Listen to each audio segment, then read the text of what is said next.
So welcome to another lecture. आज हम लोग कंप्लीट करेंगे बैरियर मेथड्स वगैरह, कंट्रासेप्शंस वगैरह का पूरा एकदम फुली डिटेल्स में एक्सप्लेनेशन। और आई होप कि पिछला वाला लेक्चर का जो भी चीज़ था वो कंप्लीट आप लोग को समझ में आ गया होगा। आप लोगों ने कमेंट में काफ़ी अच्छा बताया है, तो आई होप कि आपको अच्छा से समझ में आ गया होगा। तो चलिए आगे बढ़ते हैं और हम लोग देखते हैं बैरियर मेथड। बेसिकली ये जो बैरियर मेथड होता है ये मेल्स और फीमेल्स दोनों के लिए अवेलेबल होता है, और इसका प्रिंसिपल एक ही होता है कि स्पर्म और ओवम को फिजिकली मीट होने से रोकना है। तो सबसे पहला जो है वो है कॉन्डोम। ये रबर या फिर लेटेक्स शीट का केवल बना हुआ होता है, और सेक्सुअल इंटरकोर्स के टाइम पे इसका यूज किया जाता है मेल्स के केस में पेनिस को कवर करने के लिए, और फीमेल्स के केस में वेजाना और सर्विक्स को कवर करने के लिए, ताकि क्या नहीं हो सके, फीमेल रिप्रोडक्टिव ट्रैक्ट में सीमेन इजेकुलेट नहीं हो पाए। और अगर इजेकुलेट ही नहीं होगा, सीमेन इजेकुलेट ही नहीं होगा, तो फर्टिलाइजेशन नहीं होगा, तो हो गया कंट्रासेप्शन। इसका एडिशनल बेनिफिट ये भी है कि एड्स और अदर सेक्सुअल ट्रांसमिटेड डिजीज से भी बचाता है।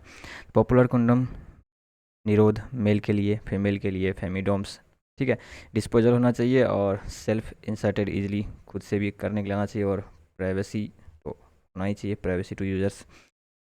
अब एक है डायफ्राम बॉल्स और सर्विकल कैप्स। ये मेनली फीमेल्स के लिए ही होता है, ठीक है। ये भी रबर का बना होता है, रीयूजेबल होता है, और इसको सर्विक्स का सेक्सुअल इंटरकोर्स के टाइम पे सर्विक्स को कवर करने के लिए फीमेल रिप्रोडक्टिव ट्रैक्ट में इंसर्ट किया जाता है।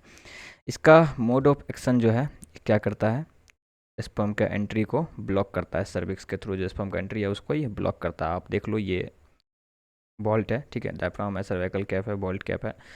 आपको साथ में यहाँ पे एक डायग्राम दिख रहा होगा, स्पर्मिसाइडल क्रीम वगैरह।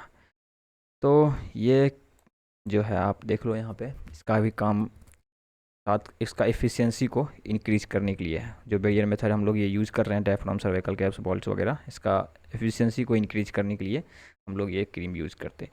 उसके बाद है इंट्रायूटेरिन डिवाइस, आईयूडीज। ये इंडिया का मोस्ट वाइडली एक्सेप्टेड मेथड है कॉन्ट्रासेप्शन का। आइडियल कॉन्ट्रासेप्टिव बात करें तो डिले प्रेगनेंसी के लिए, स्पेस चिल्ड्रन के लिए ये इसका यूज़ किया जाता है, और ये डॉक्टर या फिर कोई एक्सपर्ट नर्स के द्वारा ही इसको यूट्रस में इंसर्ट किया जाता है भेजाना के थ्रू, ठीक है। आप टाइप्स ऑफ इंट्रायूटेरिन डिवाइसेस का अगर बात करेंगे तो इसमें आपको 3 तरह का देखने को मिलेगा। Non medicated, copper releasing IUDs, hormone releasing IUDs.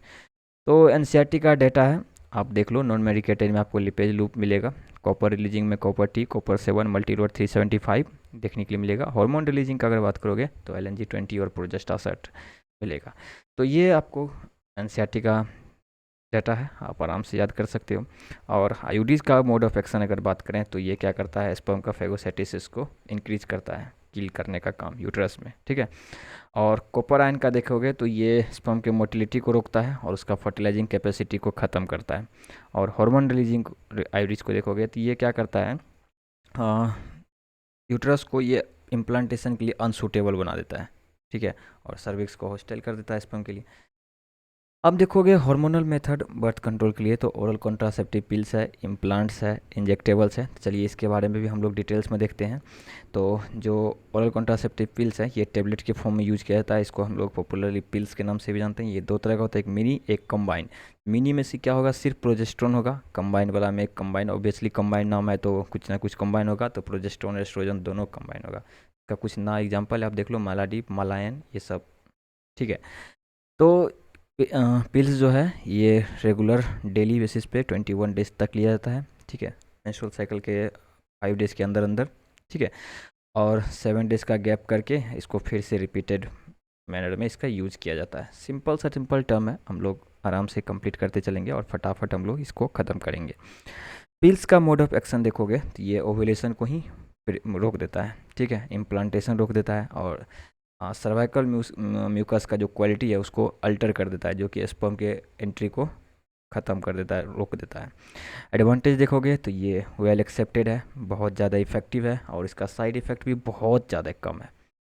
अब एक सबडर्मल इम्प्लांट है, नॉर प्लांट, आप लोग इसके बारे में सुने होंगे कि स्किन के अंदर में इसको इम्प्लांट करते हैं, ठीक है। ये प्रोजेस्टोन बना होता है, और एस्ट्रोजन प्रोजेस्टोन कॉम्बिनेशन भी दोनों मिलकर बना होता है।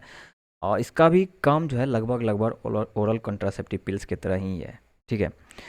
ये आपको एक इसका एक बेनिफिट ये है कि ये आपको लॉन्ग टर्म कॉन्ट्रासेप्शन देता है 3 to 5 ईयर्स तक। 6 मैच स्टिक शेप का कैप्सूल रहता है जिसको वो इम्प्लांट करना होता है स्किन के अंदर, और वो स्लोली स्लोली प्रोजेस्टेरोन रिलीज करते रहता है। परमानेंट मेथड का अब हम लोग बात करते हैं, ये सब तो था टेम्प्रोरी मेथड। अब हम लोग बात करते हैं परमानेंट मेथड, तो जो है सर्जिकल मेथड, स्टरलाइजेशन मेथड हम लोग उसको एक तरह से कह सकते हैं। ये रिवर्सिबल नहीं है, इरिवर्सिबल है। ये बिल्कुल ही क्या करता है, गैमीट के ट्रांसपोर्ट को रोक देता है।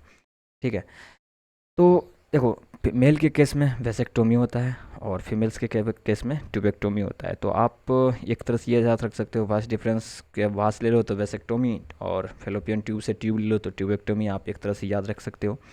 इसमें क्या होता है, मेल के केस में वेसेक्टोमी में क्या होता है, वास्ट डिफरेंस के स्मॉल पार्ट को कट करके उसको फिर टाइड अप कर दिया जाता है। और ट्यूबेक्टोमी में क्या होता है, फेलोपियन ट्यूब के कुछ स्मॉल पार्ट को कट करके उसको भी टाइड अप कर दिया जाता है एब्डोमेन के साइड या फिर थ्रू वेजिना।